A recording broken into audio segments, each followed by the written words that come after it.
You can remember God better. You can feel relaxed. The spirit of surrender to God becomes easier. Your japa becomes profounder. Now can easily understand. Therefore, work is not against your sadhana, but work is leading you to success in your sadhana. If this type of work you are not involved in, and simply say to yourself, I am dedicating my whole day only in meditation. The reality is, will be dedicating the whole day in something that is not meditation. You are deluding yourself.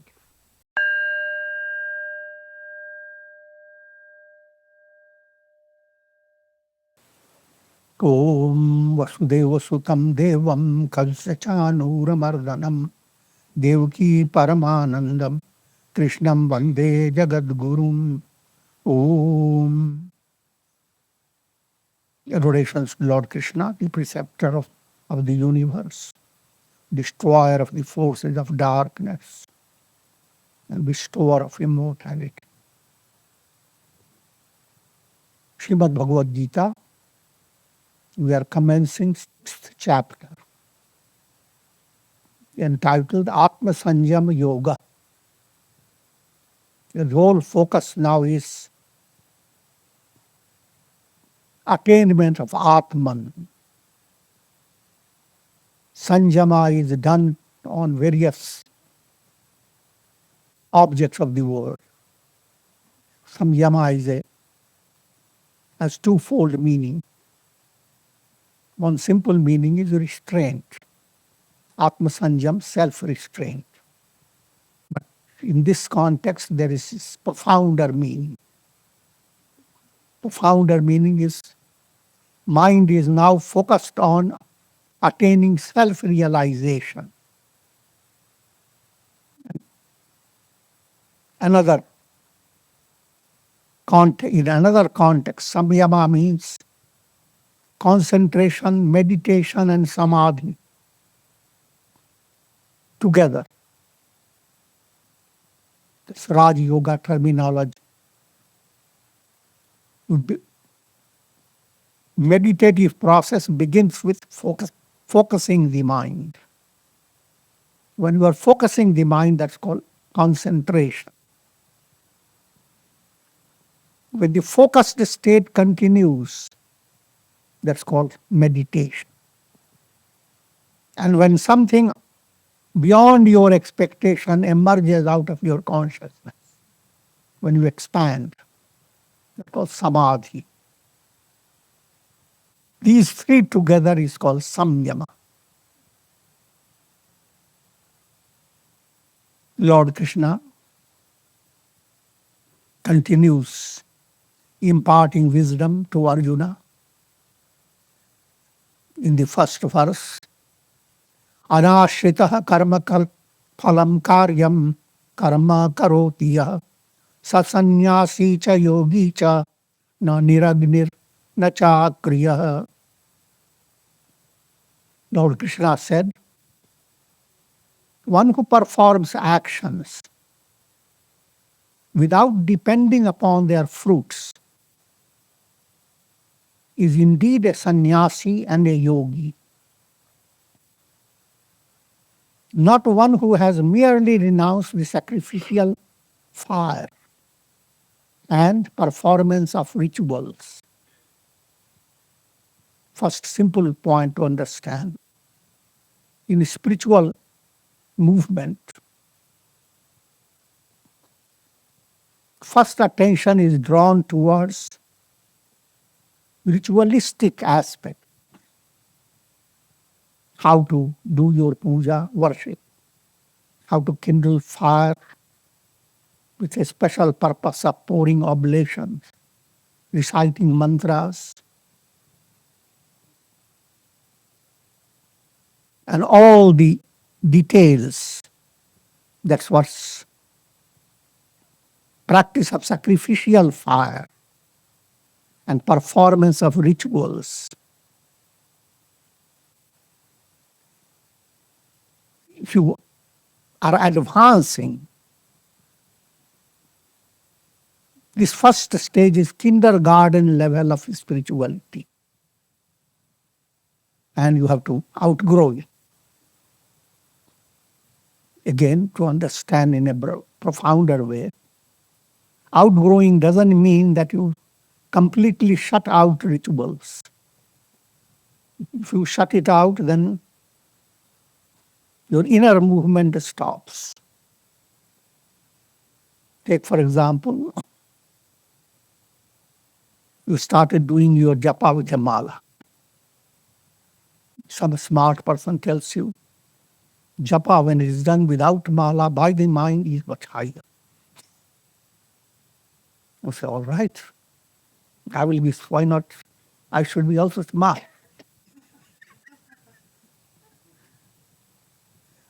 So leave your mala behind. But you are neither doing japa with mala nor without mala. You moved back to your old habit. Therefore, certain degree of ritual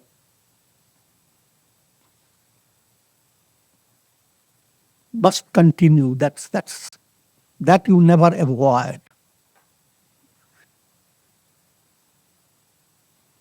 And also, by doing so, you are setting an example to others. People are drawn to any educational system.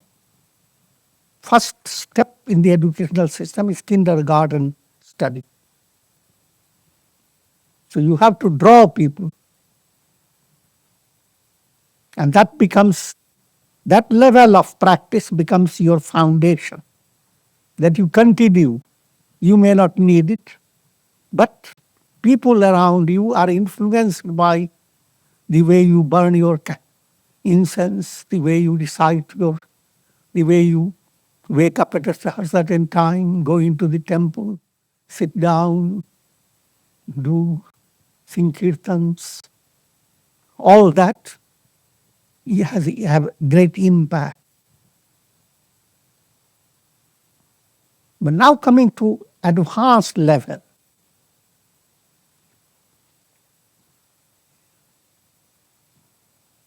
you are already introduced to two things, yoga and sannyasa. Yoga referring to karma yoga.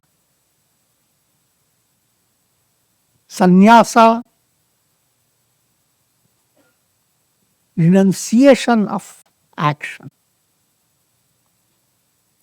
At the mass level, these two create a confusion. The general concept in the masses, as long as you are dealing with your house, your family, and society around you, you are not a sannyasi. You may be a great yogi, but you are not sannyasi. You are a doer of great karma yoga. You have done a lot of good deeds.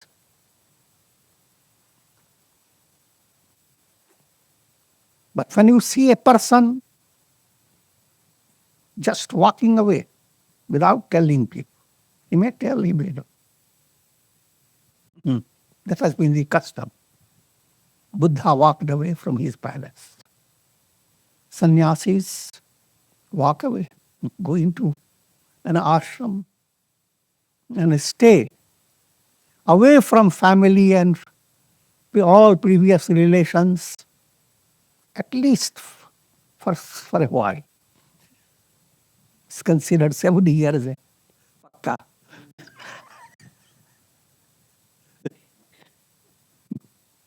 You remove your dependence and old habits and way of thinking that you have to always depend upon your people.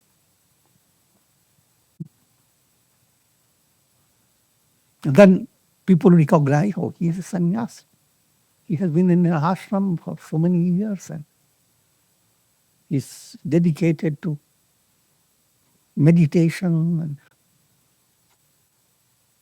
inquiry into who am I, all profound practice. All that has that value for the social level. But here, Lord Krishna is giving you profounder insight. Simply because someone has renounced and gone into an ashram, gone into a mountain and taken recourse to a cave, simply because of that, he may be called a sannyasi, but he is not real sannyasi. He's playing the part of sannyasi. He's put on the garb of a sannyasi.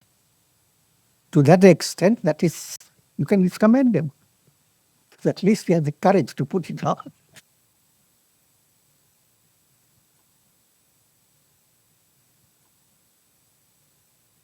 But thereby to recognize he is a sannyasi, or anyone who puts on the garb feels, I am attained, I'm a sannyasi.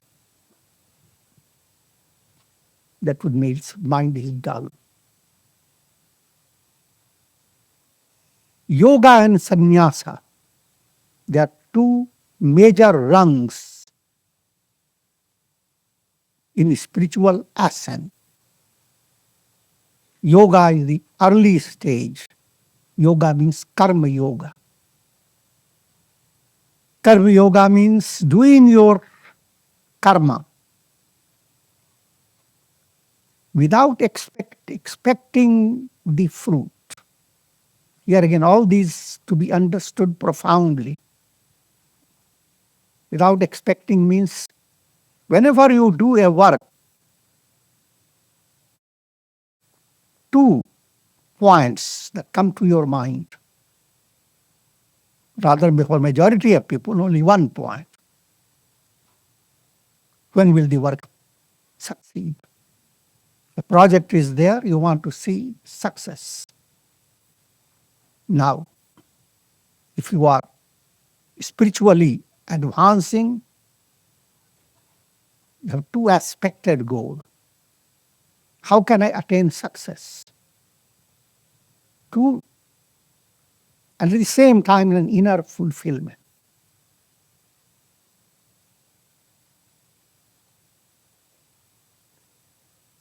If you are involved in Swadharma type of job or works that are in harmony with your personality,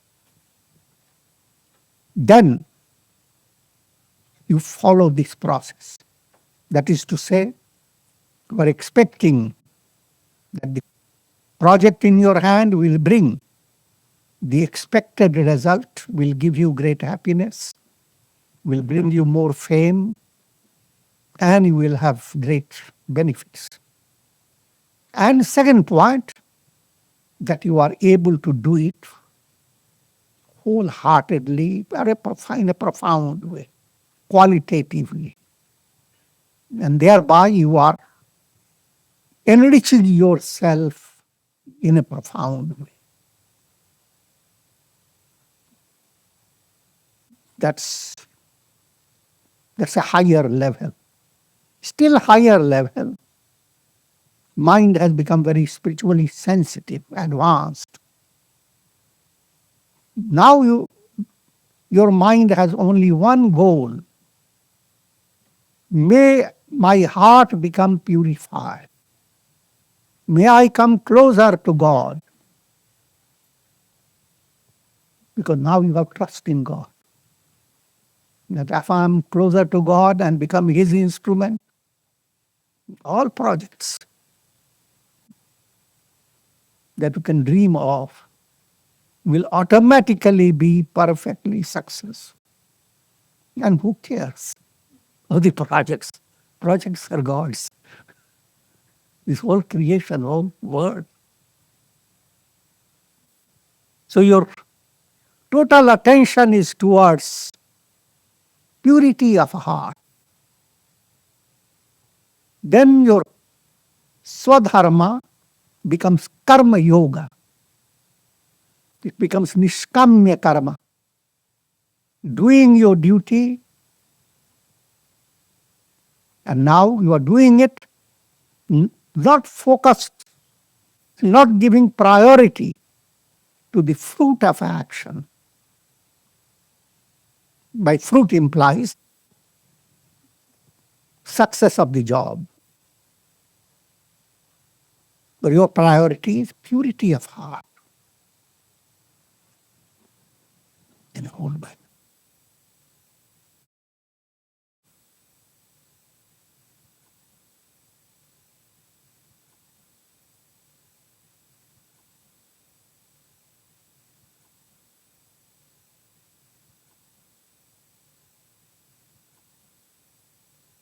Here again, let me explain to you, because many become confused, trying to determine, am I doing Swadharma? Am I doing Paradharma? How long will it take for me to move away from Swadharma, from Paradharma to Swadharma? Do not enter into that confusion. No matter whatever duty has come in your hand, turn to God and realize He has placed the work in your hand. That's the mantra that turns every work you do your Swadharma.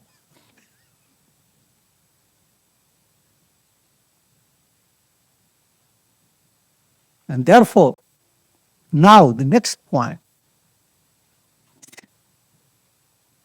have that subtle invocation, subtle prayer to God.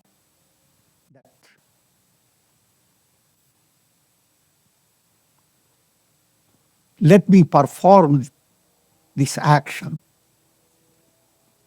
as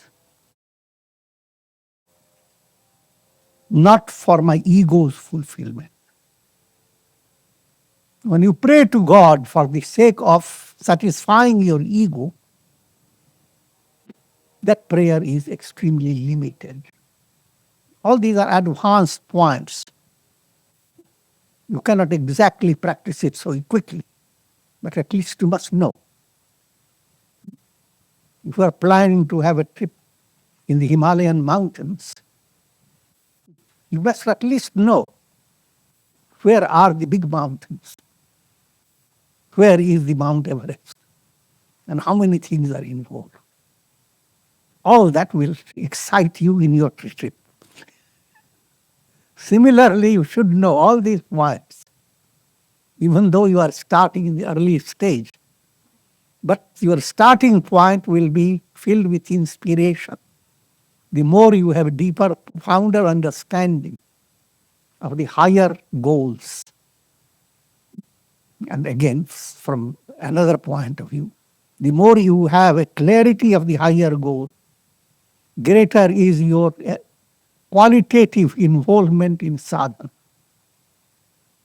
So I have explained to you, sakamya karma, doing your duties with expectation of the success in your job.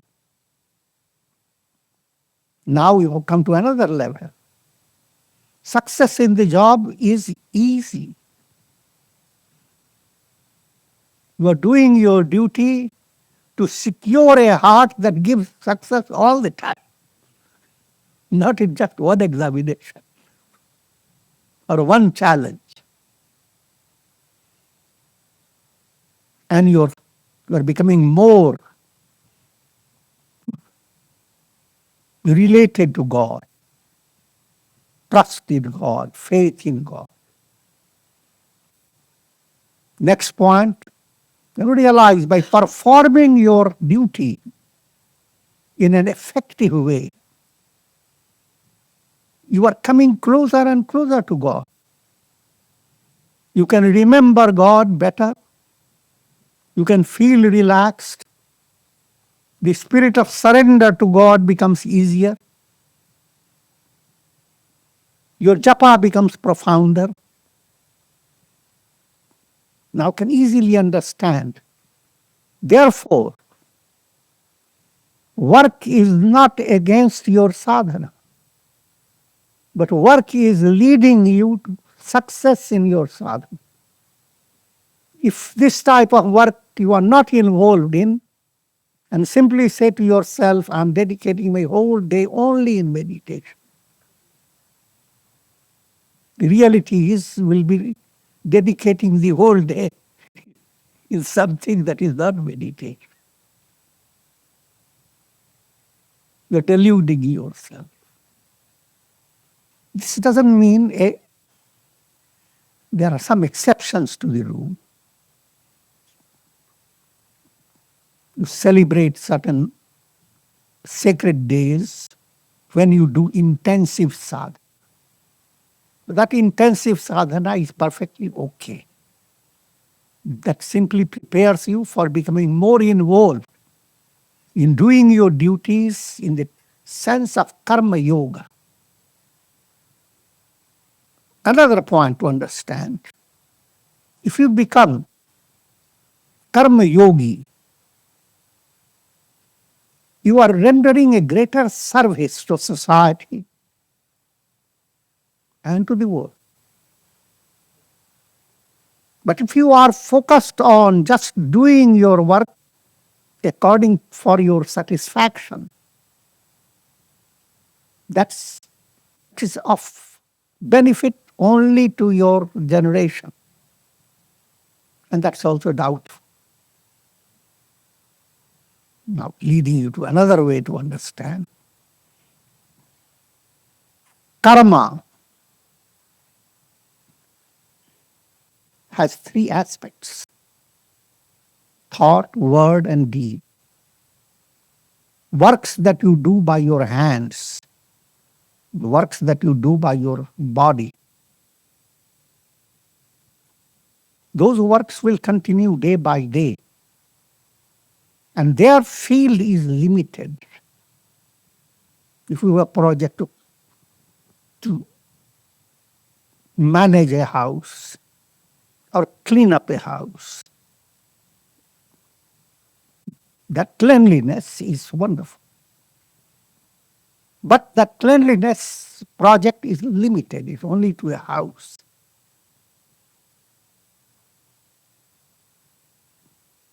The next type of action by words. If you could write down all your experiences and share your insight, not only you are cleaning your house, you have given an idea for others how to clean their house. I'm using very ordinary metaphor. Not only you are doing good to yourself, but you are telling others how to be good. And what makes that easy? Words. So people who have brought out writings, literature, that literature goes on helping masses for a long, long time. But the works that you have done by your hand, they are very limited. But another level that people don't understand easily, greatest work is done when even your words stop.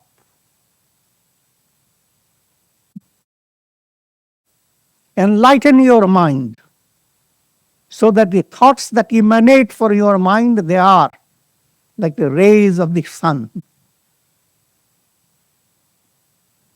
And you don't worry about whom are you helping. If the flower blossoms, that blossoming state is the greatest service it can render to the forest. But flower that is in bud state, some of the birds chit-chat.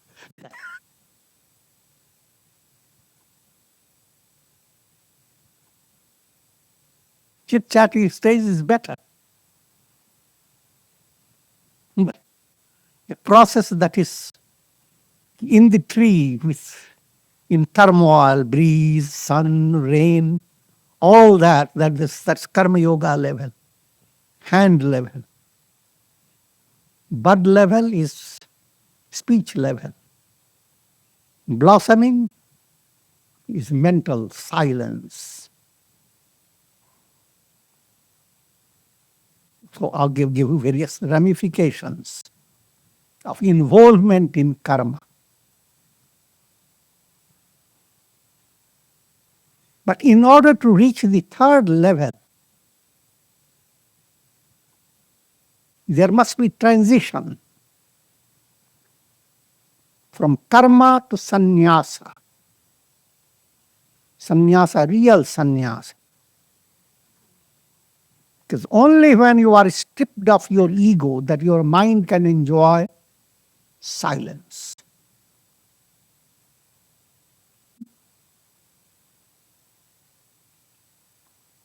And only when you attain that, you have rendered greatest service to the world, to yourself. And that again is just secondary. Seek ye first the kingdom of heaven. All else is secondary. But that will be added to you.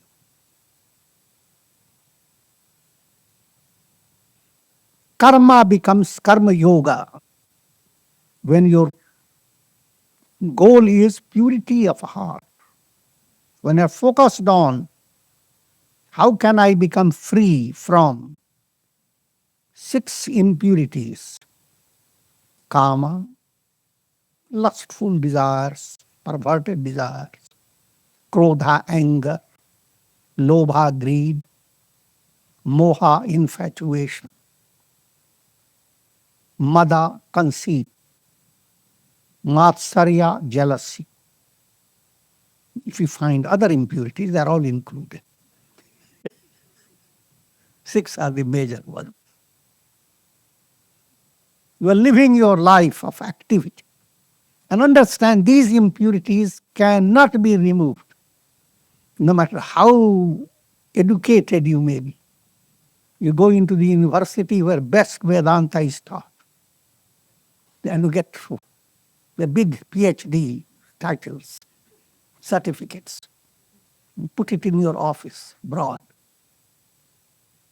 That doesn't imply that you have removed the mala. Mala continues. These things have been dramatized in the Ramayana. How Narada thought he was the greatest. He had removed all the malas. When Lord Vishnu tricked him and gave him a monkey face. I'm not entering into that story. But the purpose of this story is to show simply because you have gained intellectual knowledge, mala cannot be removed. You know the best of Vedanta, the highest. But if you are good-hearted, you are ready to help others, relieve others of their misery. You love to be good-hearted, and that good-heartedness gives you more pleasure, more joy than seeing your money multiply in the bank. I'm not giving you the message of abandoning money. I'm just giving you the different roles.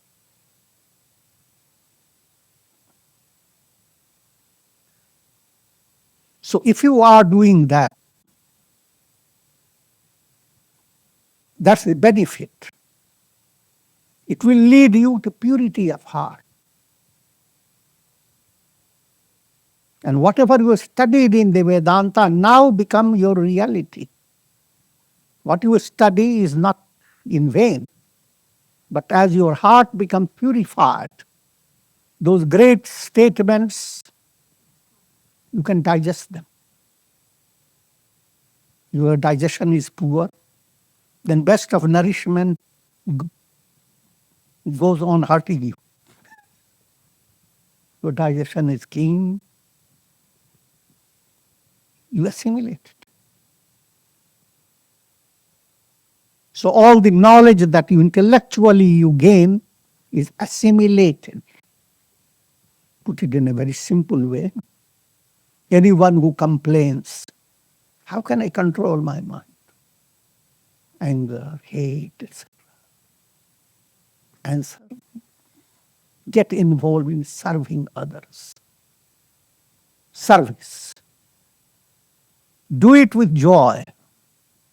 Once you begin to feel joy in serving others, that joy far surpasses all ego-based concepts of pleasure. Far surpasses alcoholic drinks. Far surpasses all cheap type of parties. Far surpasses anything.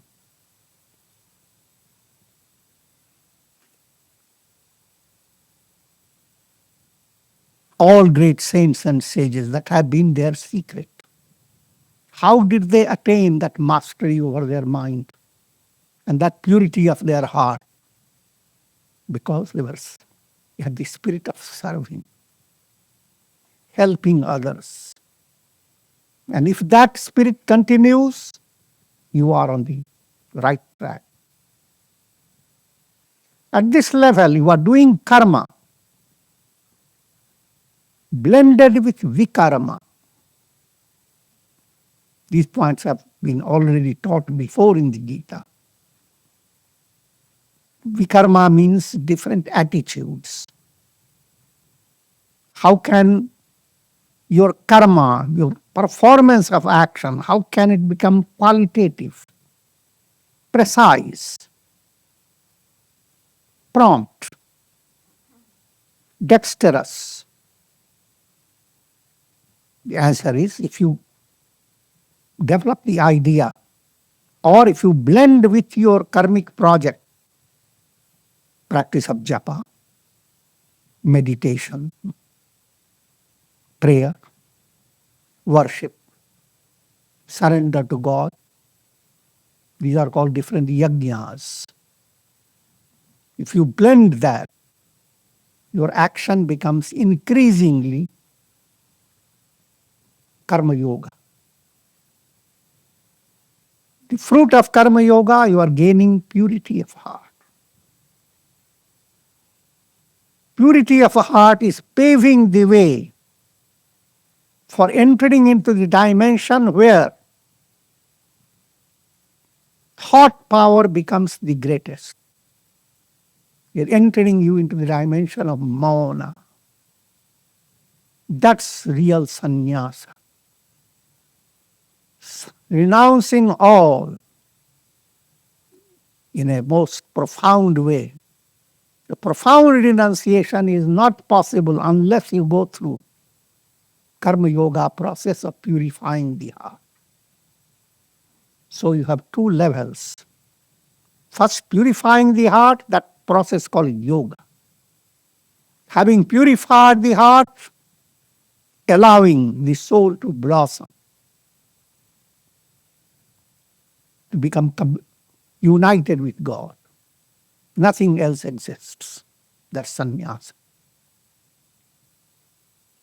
Therefore, one who performs actions without depending upon their fruits is indeed a sannyasi and yogi.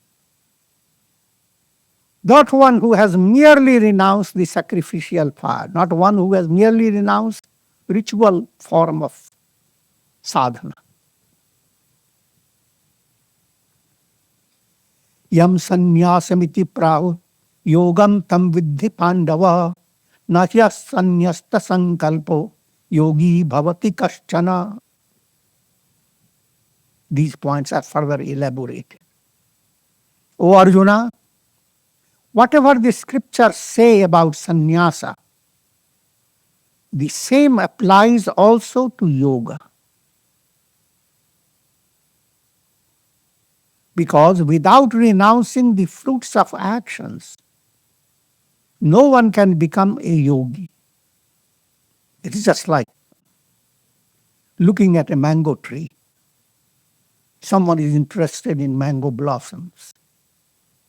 Another person is interested in fruit. And the answer is, look at the tree. tree is the answer. Allow the tree to grow, and we will have both blossoms and fruits. Blossoms, purity of heart, the effectiveness of your karma yoga.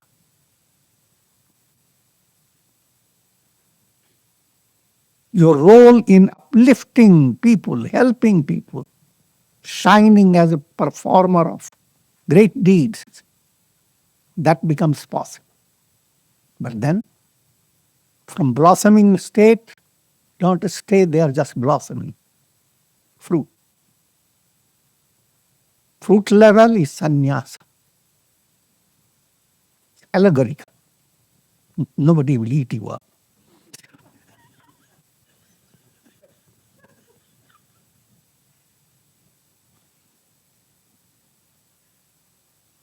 Without renouncing the fruits of karmas, no one can become a yogi.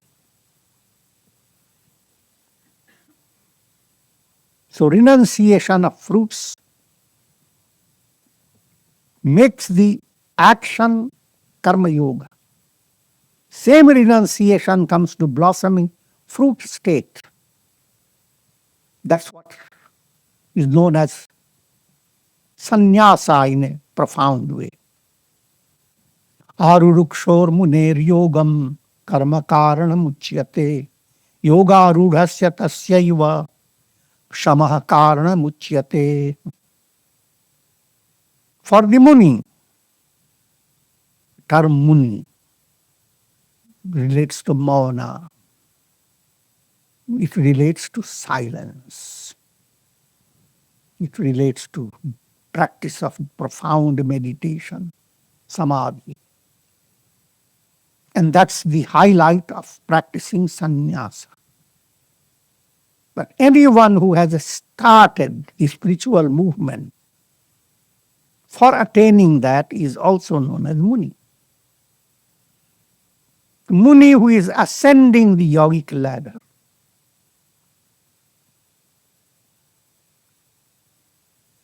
Karma is called his means. Karma yoga, which I have explained. The more he turns his action into karma yoga,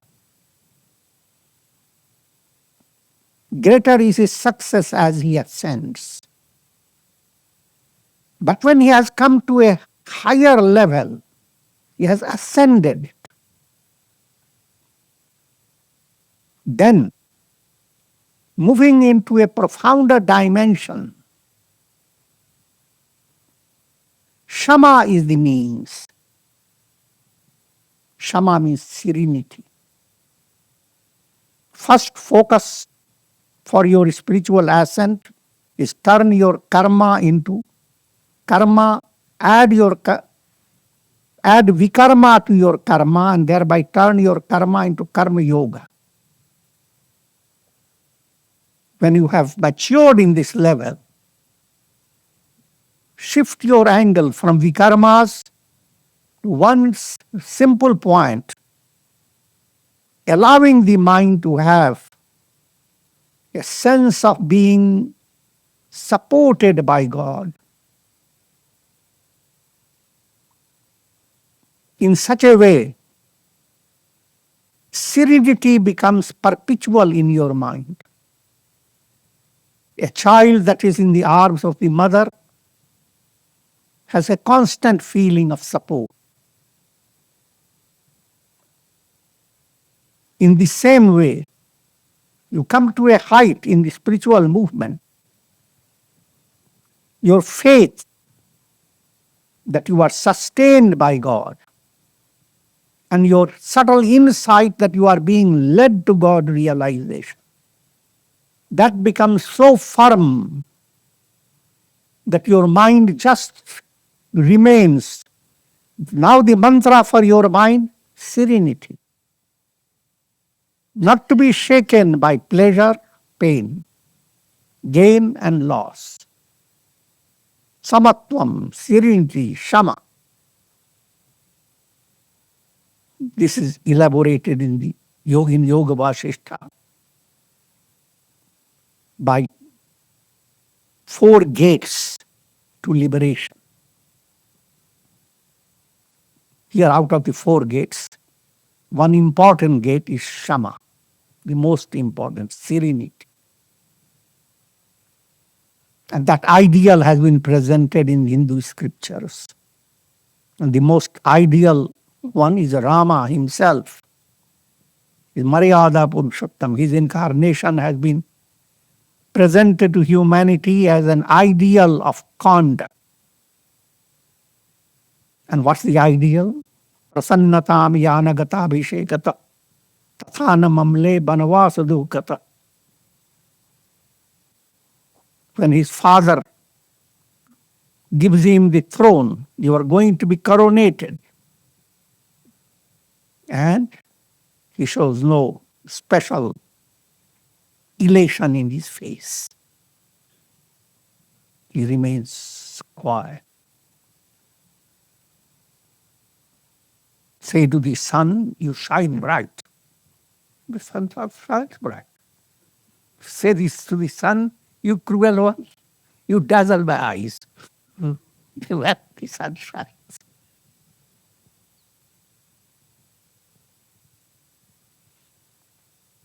Attaining that state within yourself that cannot be shaken, no matter how things happen. So in the Ramayana, very next day, the father tells him that you have been banished. No more kingdom, but go into forest. Not even to have normal, ordinary, royal clothes. Not even to have shoes in your feet. Just a wandering monk. For 14 years, if you say to a person who has gained something good, next day you are not going to get any food. And watch the face.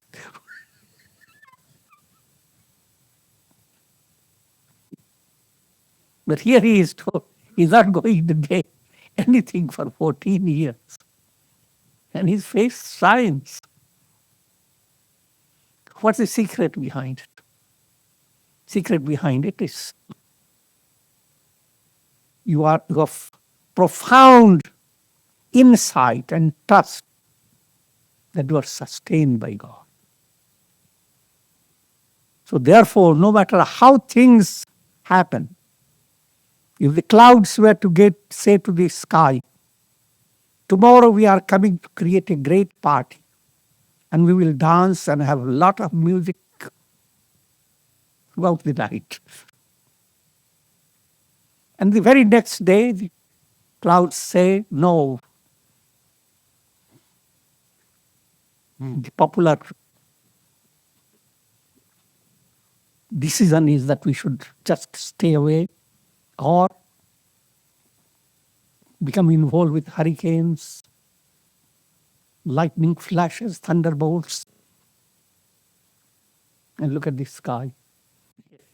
The sky doesn't wink. The sky is the same.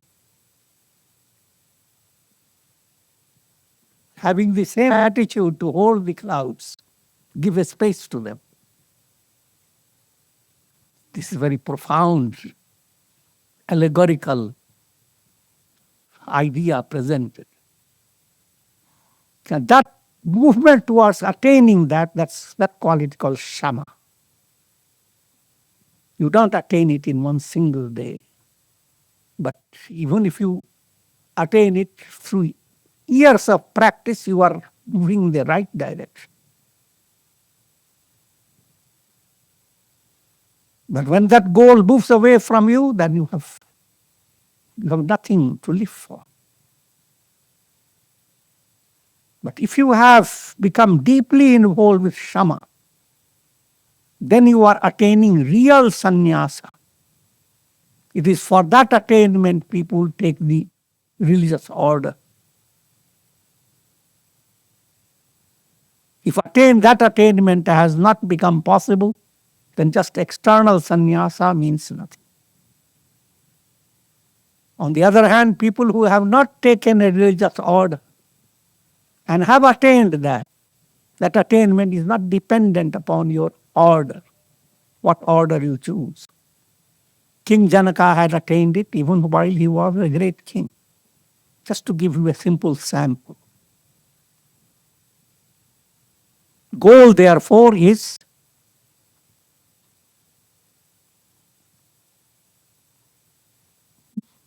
the state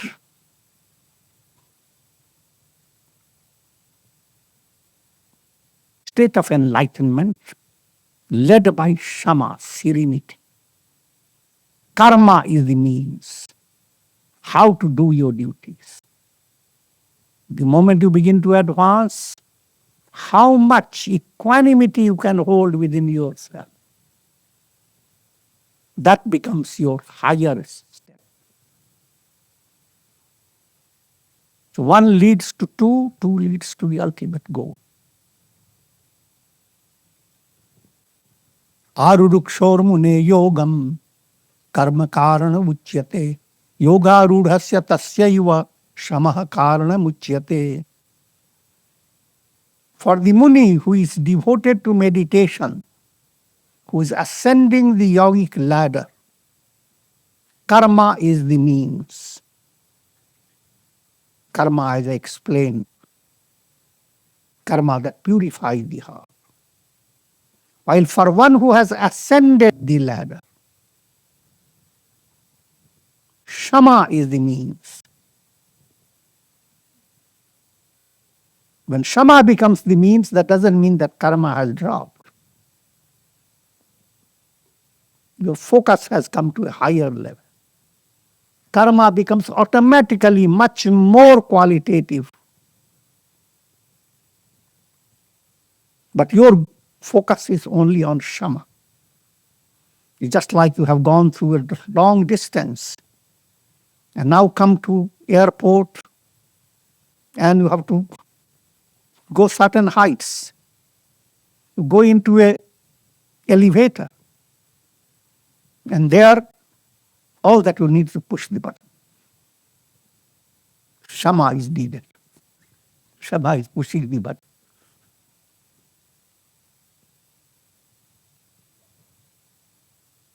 And with this I will conclude. Om Shanti, Shanti, Shanti. Om